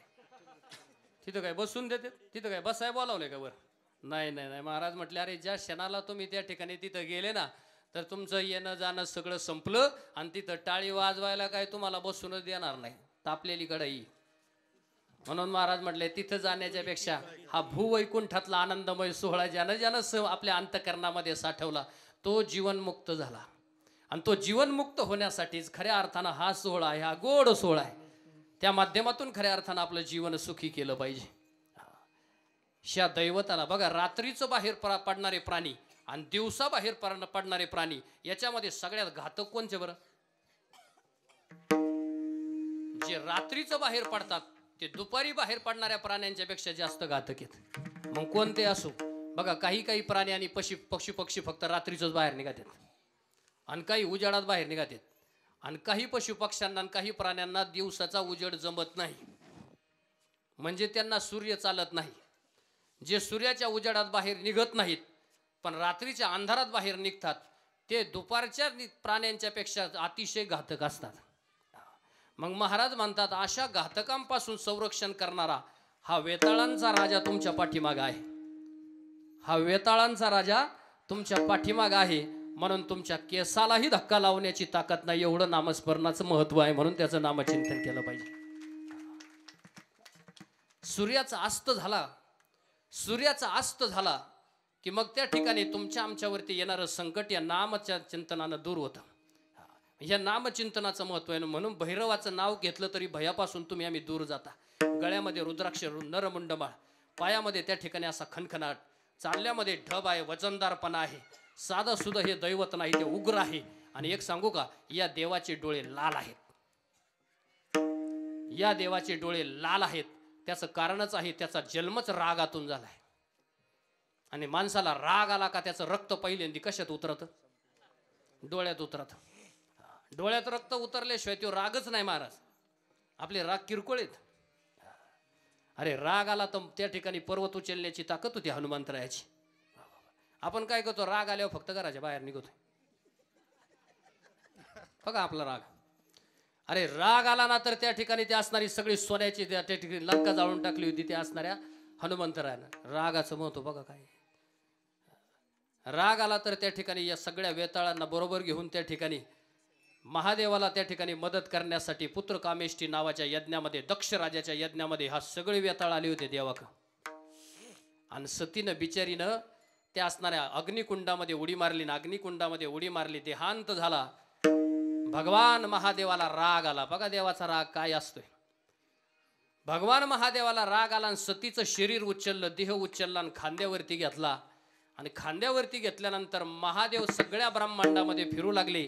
विष्णूनं सुदर्शन चक्र हातामध्ये घेतलं आणि त्या सुदर्शन चक्रानं त्या देहाचे बरोबर 52 तुकडे केले. आणि ज्या ज्या ठिकाणी ते 52 तुकडे पडले त्या ठिकाणी देवीचे आणि शंभू महादेवाची शक्तिपीठ तयार झाली. असा या देशाचा इतिहास आहे. चंद्र तेथे चंद्रिका, शंभू तेथे अंबिका. जेथे शंभू आहे तिथं देवी आहेच आणि जेथे चंद्र आहे तेथे चंद्रिका आहेच. मग राग असला तर असा असला पाहिजे, असा असला पाहिजे राग. नाही तर त्या रागाला काय किंमत आहे. अरे एका मुलीने ठरवलं मला 97% पाहिजे, तिला 95% पडले, नाराज झाली बिचारी. ठरवलं किती होतं? 97% पडले पाहिजे, तिला पडले 95%. ती नाराज झाली हो. 2 दिवस अन्न पाणी त्या ठिकाणी तिने सोडून दिलं. आणि ज्याला फक्त आणि फक्त 6 विषयात 35 पडले त्याने अख्ख्या गावाला पिढे वाटले. आणि योगायोगाने यावर्षी संगमनेर तालुक्यातलं ते पोरगे माझं कीर्तन त्या गावामध्ये होतं. नेमकी ते भेटलं आणि त्याला विचारलं याच्यासाठी तुला काय प्रयत्न करावा लागले. ते म्हणला फार त्रास घ्यावा लागला, तोलून मापून अभ्यास करावा लागला. 34 पडावा तर पास होत नाही आणि 36 पडावा तर पहिलीपासून आपली परंपरा 35चीच आहे. परंपरा तर मोडायची नाही. आमची आकुळी पंढरीचा नेम, परंपरा मोडली नाही पाहिजे. मग त्याच्यासाठी मात्र अभ्यास असा तराजूत घालून करावा लागला मला. 35च पडले महाराज. आणि हे फार अवघड काम आहे महाराज. आता यंदा 10-11 फेब्रुवारीला 12वीचा पेपर आहे आता, आलो 2-4 महिने. आणि म्हणून शाळेतल्या पोरांना खऱ्या अर्थानं अभ्यासाची काळाची गरज आहे. ते काय झालं, कोरोनामुळे पोरांच्या डोक्यात बसलं ते ऑनलाईन, आणि नंतर ते ऑनलाईन बंद झालं. आणि आता आज आले CCTV पाहते कुठून त्या ठिकाणी कॉपी काढते कसं लिहते. म्हणून सांगायचं तात्पर्य एवढंच, आता तुम्हाला इथून पुढच्या काळामध्ये अभ्यासाशिवाय दुसरा मार्ग नाही. सगळ्याच गोष्टी या ज्ञानाच्या आहेत, लक्षात ठेवा. मला सांगा, कीर्तन मानाचं आहे का ज्ञानाचं आहे? ज्ञानाचं आहे. मान टिकल का ज्ञान टिकल? आता ऐका पुढचं, धन टिकल का ध्यान टिकल? ध्यान टिकल. मग आपण काय मिळवलं पाहिजे? कीर्तनामध्ये काही काही गोष्टी जाग्या होतात. कोणत्या जाग्या होतात माहिती का? गायन चालू झालं ना, माणसाच्या अंतकरणातले अष्टभाव जागे होतात. कुणाच्या डोळ्यामध्ये आपोआप पाणी येतं, कारण त्याच्या अंतकरणामधला करुण भाव जागा झाला देवाच्या विषयीचा. गायनाला त्या ठिकाणी सामवेदाचा स्पर्श असतो नेहमी. आणि जेव्हा ते चालू होतं ना महाराज, त्या ठिकाणी काही काही लोकांच्या डोळ्यात आपाप गळगळ गळगळ गळगळ त्या ठिकाणी पाणी येतं. आणि काही काही असे लोक आहे बा, आज चष्माच विसरलाय, आपाप त्या ठिकाणी गळगळ पाणी येतं. आपल्याला वाटतं काय भाविक आहे बा माणूस. कीर्तन करायलाही वाटतं का बा आता अजून 10-20 मिनिटं जर घेतले तर एखाद्या वेळेस. सांगायचं तात्पर्य एवढंच आहे, लोक फार पुढची झालीत. लोकांनी इतकी कला शिकवली, काही काही लोक डोळे उघडे करून झोपत येतो. कीर्तन संपल्यावर एखाद्याला त्याला सांगावं ते. सांगायचं तात्पर्य एवढंच, कीर्तनामध्ये अष्टभाव जागे होतात. आपलं जे अंतकरण ना, अंतकरण ऐका ना, ऐका ना, तुम्ही सगळे चांगले बसा. एक सांगू का?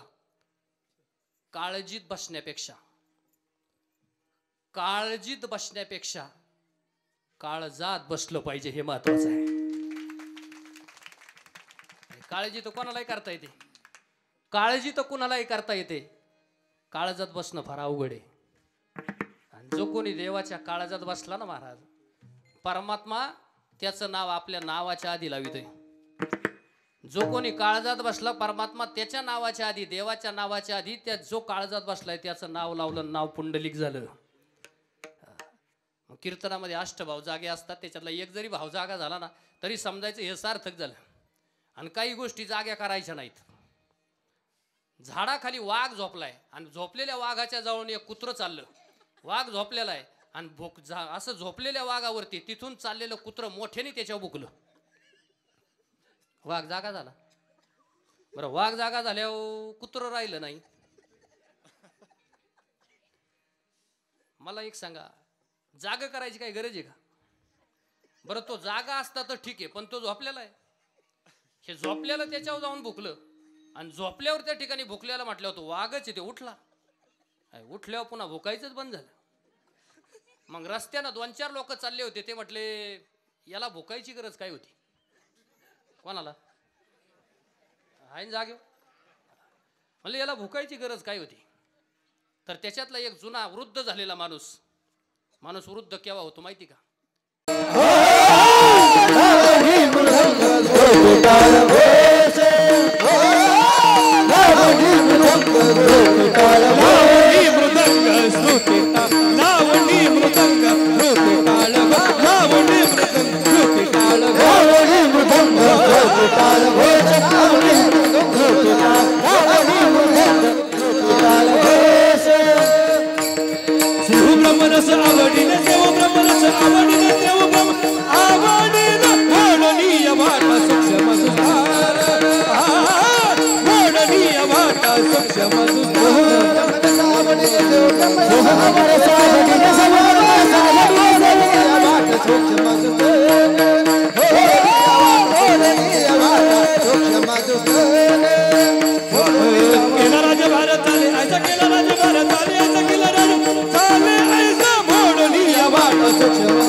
अरे हाच तर भगवत भक्तीचा आनंद आहे. आता बघा बार काय ना बरं का, थोडं राहिले 2 तास झाले तुम्ही आहे तसेच टवटवीत आहे.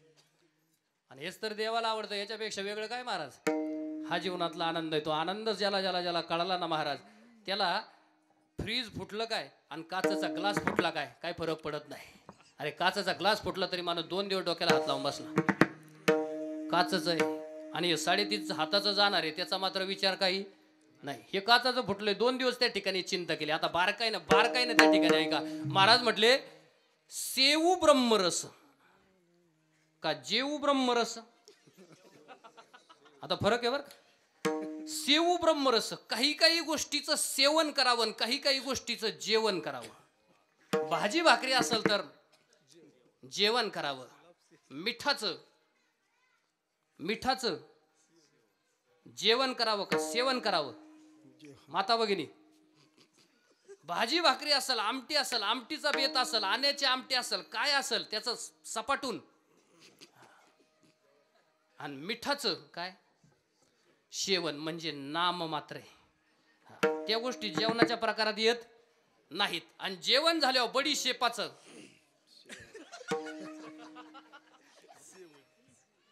परवा एका हॉटेलमध्ये लिहिलं होतं बडीशेप हा खाण्याचा प्रकार नाही. पाटीच लिहिली. कारण जेवढं मोठं बिल तेवढा माणूस बडीशेपेच्या असणाऱ्या ताटलीमध्ये हात मोठा. 1000 रुपये. म्हणून सरळ सरळ सूचना लिहिली, हे पा बडीशेप हा खाण्याचा प्रकार नाही, कृपया सांभाळून उचलावी. मग ऐका, काही काही गोष्टीचं फक्त सेवन करावं. कीर्तन हे बारकाई नाही. जेवढं जेवढं तुम्ही खोल जाल ना, जेवढं जेवढं तुम्ही खोल जाल तेव्हा तुमच्या अंतकरणातून त्या ठिकाणी हरिभक्तीचे उमाळे तयार होतील. आणि परमात्म्याविषयीचा उमाळा दाटला ना तर बाकी त्या ठिकाणी काय लागत नाही महाराज. नैनी नीर लोटे कंठी प्रेम दाटे. वारकरी संप्रदायाच्या कीर्तनाची परंपरा ती हीच आहे. ही तीच परंपरा आहे की जिथं माझ्या समोर बसलेला माणूस हा छोटा मोठा नाही, कुठल्या जातीचा धर्माचा पंथाचा नाही, तो महाराष्ट्राच्या मातीत जन्माला आलेला माणूस आहे. म्हणून त्या माणसाचं प्रबोधन झालं पाहिजे. बुडती हे जन न देखवे डोळा, येतो कळवळा म्हणून या. तो कळवळा आपल्या जीवनातून त्या ठिकाणी गेला पाहिजे, आला पाहिजे. आणि मग आपल्या जीवनाला खऱ्या अर्थानं सुखाची, स्वानंदाची, आनंदाची त्या ठिकाणी प्राप्ती झाली पाहिजे. जे देवानं बनवलंय ना, त्याच्यामध्ये तुम्ही आम्ही काही करू शकत नाही. त्याच्यामध्ये तुमचा आमचा काही बदल होऊ शकत नाही, हस्तक्षेप करू शकत नाही. तरी पण एकानं डोकं लावलं, देवाला हे बदल मी करून दाखवेन. त्यांनी बनवलंय ना, पण मी मोडून दाखवतो ना. काय करायचं. मोठ्या झाडाला देवानं छोटं फळ दिलं आणि छोट्या वेलाला मोठं फळ दिलं, चुकीचं केलं. छोटा असणारा टरबुजाचा वेल हातभर वेल आहे, एवढं मोठं कलिंगड द्यायची काय गरज होती. आणि एवढं मोठं त्या ठिकाणी आंब्याचं झाड आहे, पण छोट्या छोट्या कैऱ्या दिल्या. देवाचं जरा चुकलंच. माझ्या ताब्यात दिलं असतं तर वर त्या ठिकाणी मोठ्या झाडाला मोठं फळ आणि कलिंगडाच्या वेलाला छोटं छोटं फळ दिलं असतं. असं करता करता कैरीनी सटली डोक्यात पडली. डोक्यात पाड्यावर झटकन प्रकाश पाडा. ते मला जर या कैरीच्या जागेवर जर टरबूज असतं. आता मग ऐका, त्याच्या पुढे डोकं लावायचं नाही. महाराज म्हटले फक्त त्याच्या डोक्याला डोकं आजपर्यंत कोणी लावलं आणि त्याच्या डोक्याला ज्याने ज्याने डोकं लावलं, महाराज म्हणतात ते डोकं राहू शकत नाही. त्याच्या डोक्याला डोकं नाही लावायचं महाराज. तो काळाचा काळ महाकाळ आहे. काळ सुद्धा त्याच्या जवळ येत नाही. काळ त्या ठिकाणी भयभीत होतो. असा तो काळाचा काळ आहे महाराज. आणि काळ फक्त 3च माणसांच्या जवळ कधी येत नव्हता. ऐका बारकाईने, एकदा थोडं 5-10 मिनिट राहिलेत. काळ 3 माणसांच्या जवळ कधी येत नव्हता. चक्रवेन नावाचा एक राजा होता. या चक्रवेन नावाच्या राजानं जर वाळूची भिंत जर केली, त्या भिंतीला बोट लावलं तर पलीकडे रावणाची भिंत पडत होती. हा चक्रवेन नावाचा राजा. काळ त्याच्या जवळ सहसा येत नव्हता. दुसरा पांडवांचा मोठा भाऊ, त्याचं नाव धर्मराजा. असं म्हणतात धर्मराजानं जर रथ चालवला तर त्या रथाचं चाक जमिनीला टेकत नव्हतं, ते जमिनीच्या वरून चालत होतं. काळाला जिंकणारी माणसं होती. आणि त्याच्यानंतर एवढ्या वर्षानंतर, एवढ्या युगांच्या नंतर फक्त एकच माणूस त्या ठिकाणी असा झाला की त्याला काळ त्या ठिकाणी भयभीत होत होता. त्यानं सगळ्यांना गुडघे टेकवायला लावले, असे धर्मवीर संभाजी महाराज. बाकी काळ जो आहे तो काळ तुम्हाला आम्हाला खाणार आहे. म्हणून महाराज म्हटले तो ग्रासावायला येण्याच्या आधी, तो जवळ येण्याच्या आधी मात्र तुम्हाला आम्हाला त्या ठिकाणी त्याचं चिंतन भजन करावं. म्हणून प्रेमानं भजन करा विठोबा.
या देवाची पूजा पत्र, पुष्प, फूल, धूप आणि नैवेद्य.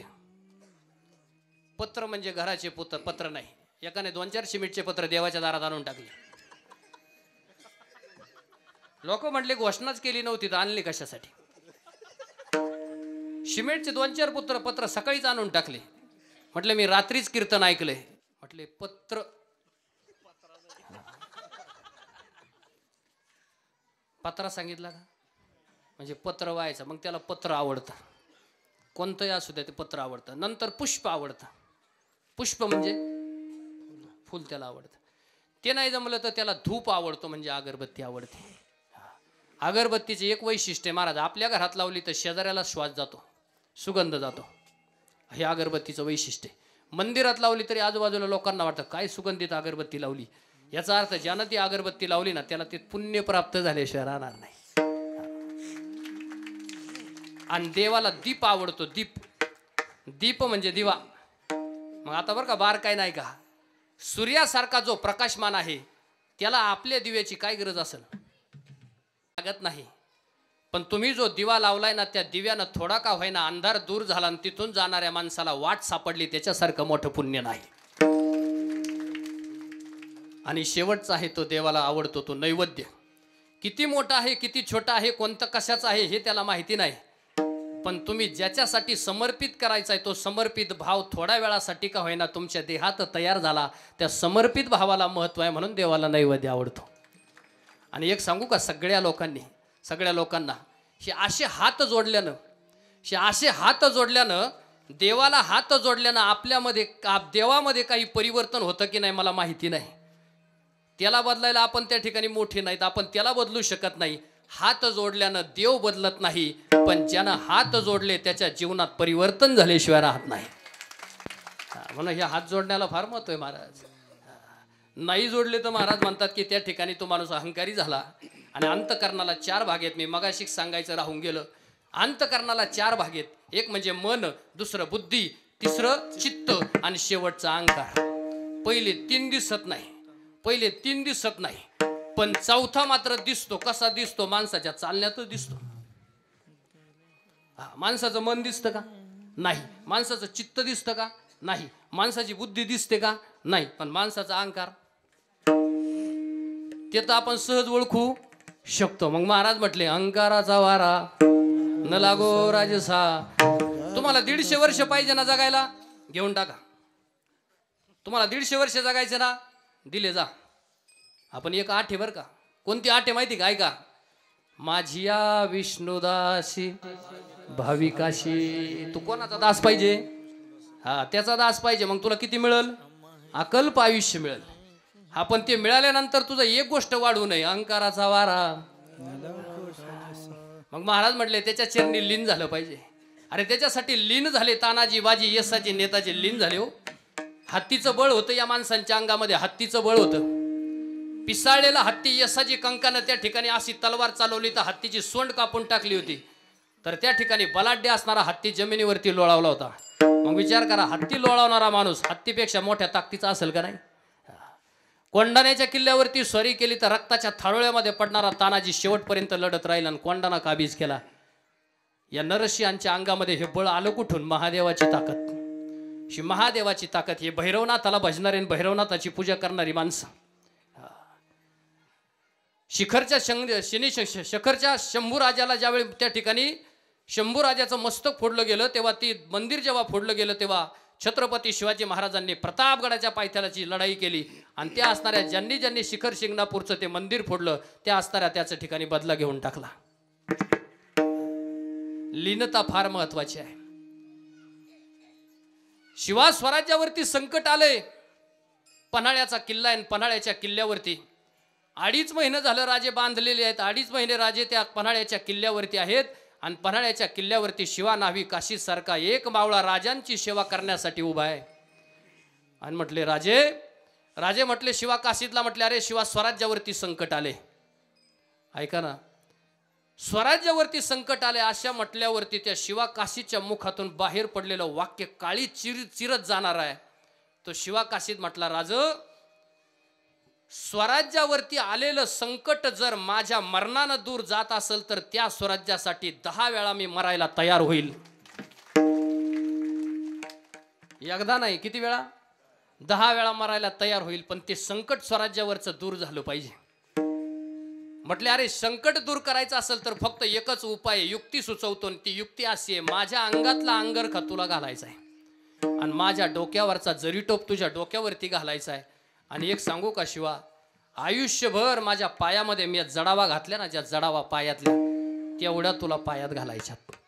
आणि जडावाचं नाव काढल्याबरोबर हा शिवा काशीद रडू लागला, ढसा रडू लागला आणि म्हटला, राज तुमच्या अंगातला अंगरखा मी घालतो, सोन्याचा जरीटोप तुमच्या डोक्यावरचा मी माझ्या डोक्यावरती घालतो.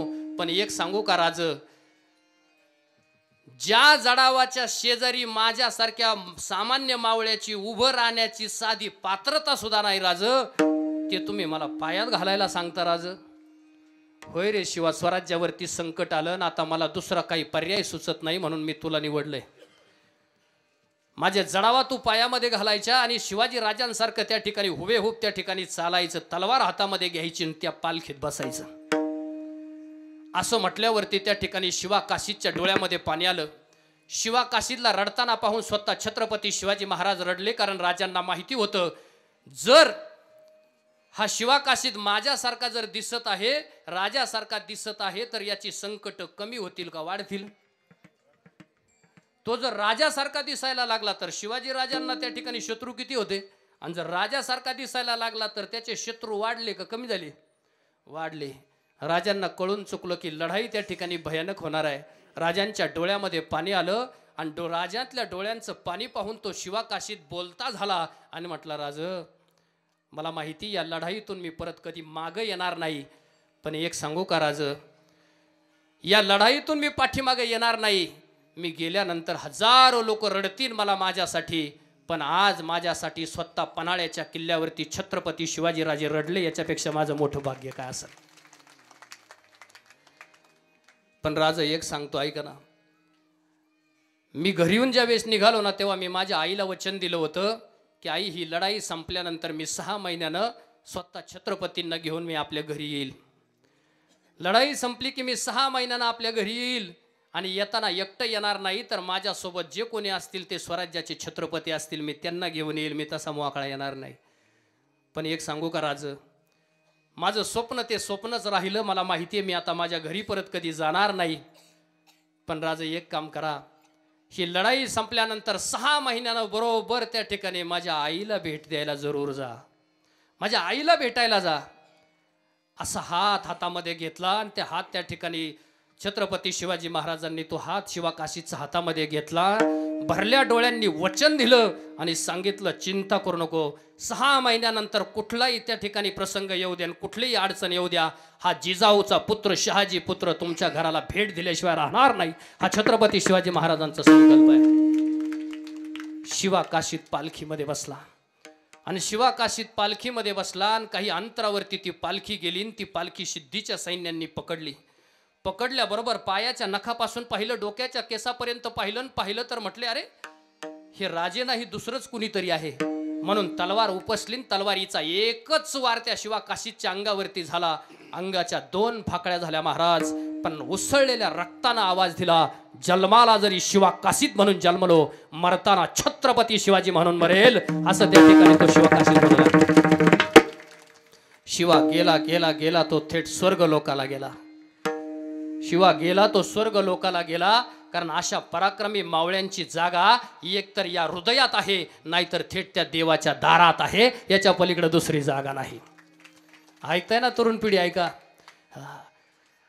टीव्हीवरचे हिरो पाहून त्या ठिकाणी तुम्ही आमची आपली प्रत्येक जण आपली स्टाईल बदलतो.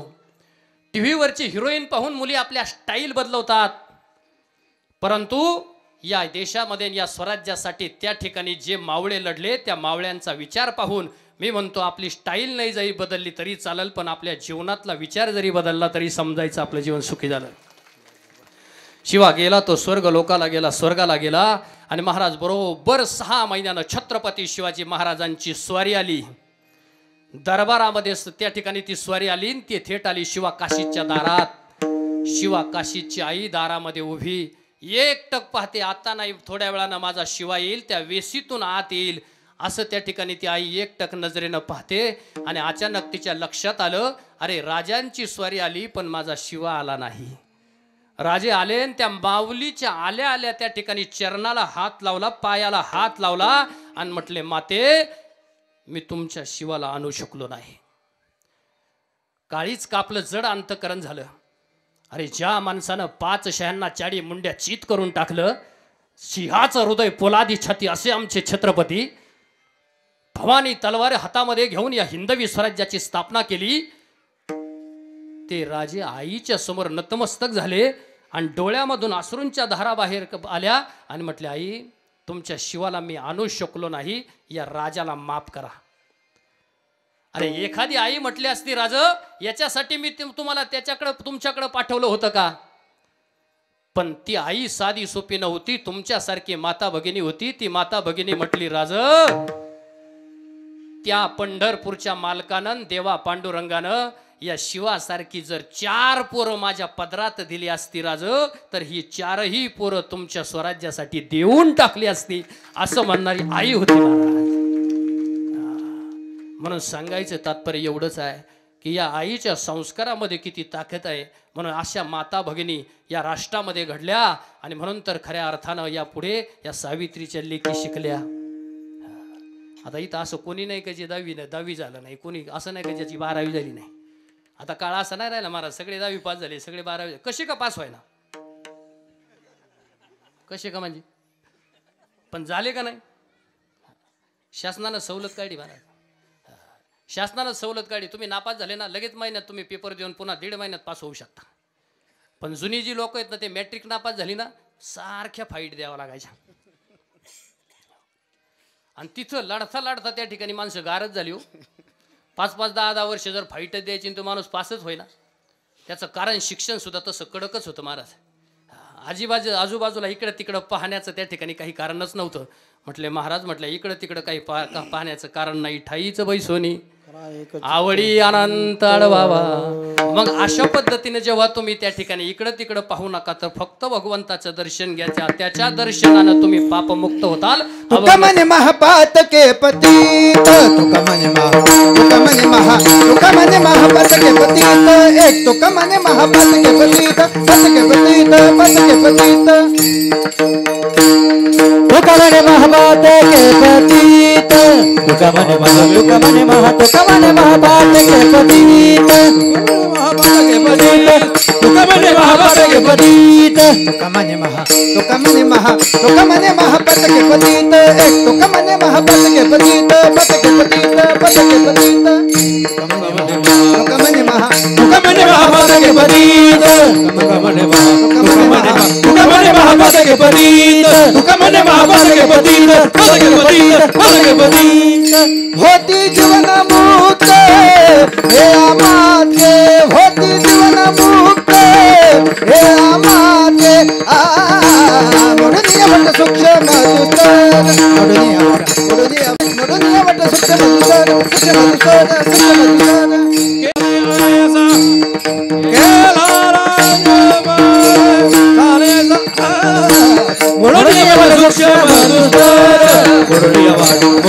मोडनिया वट सूक्ष्म मधुसूदन मोडनिया वट सूक्ष्म मधुसूदन ज्ञानेश्वर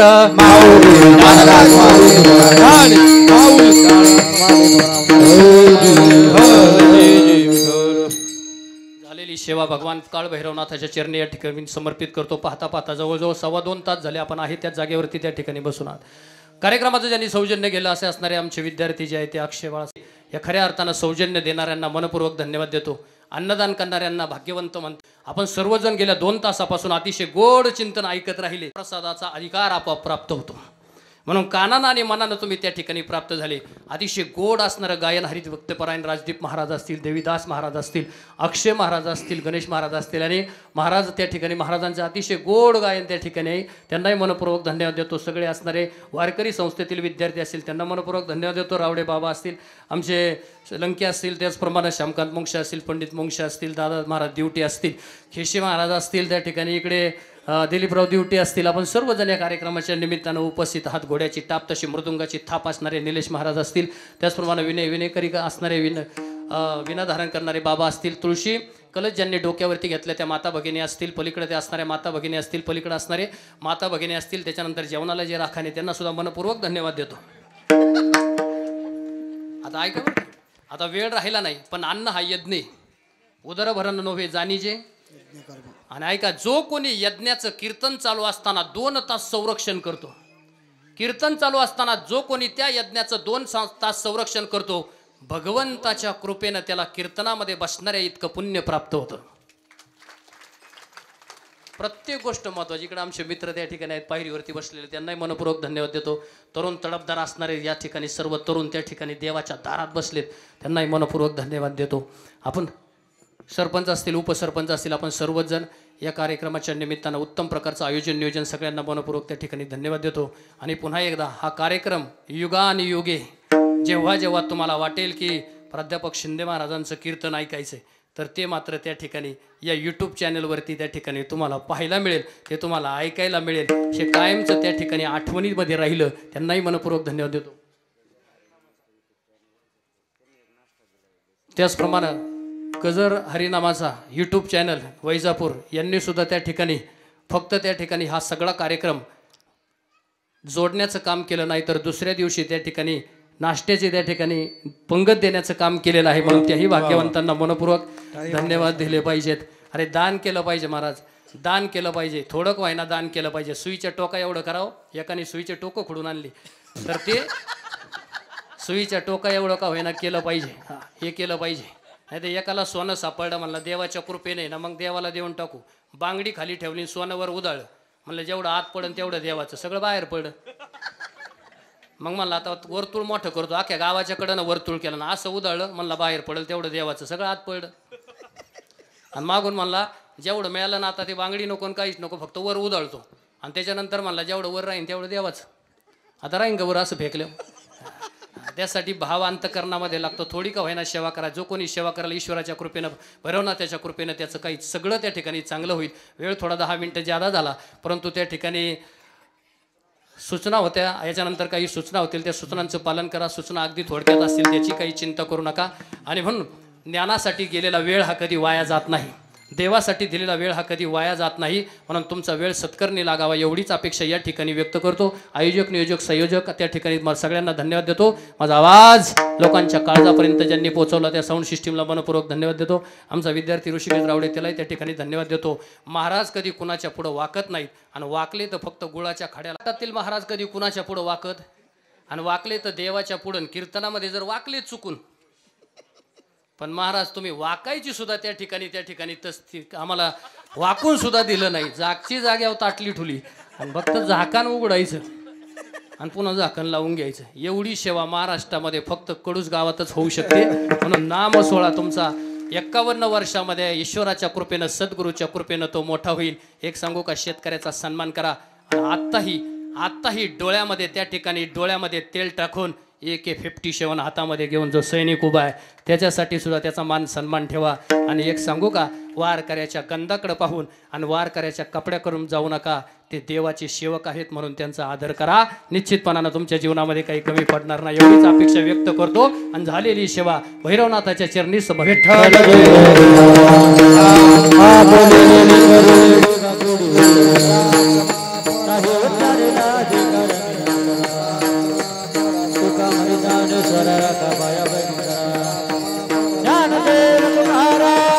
तुकाराम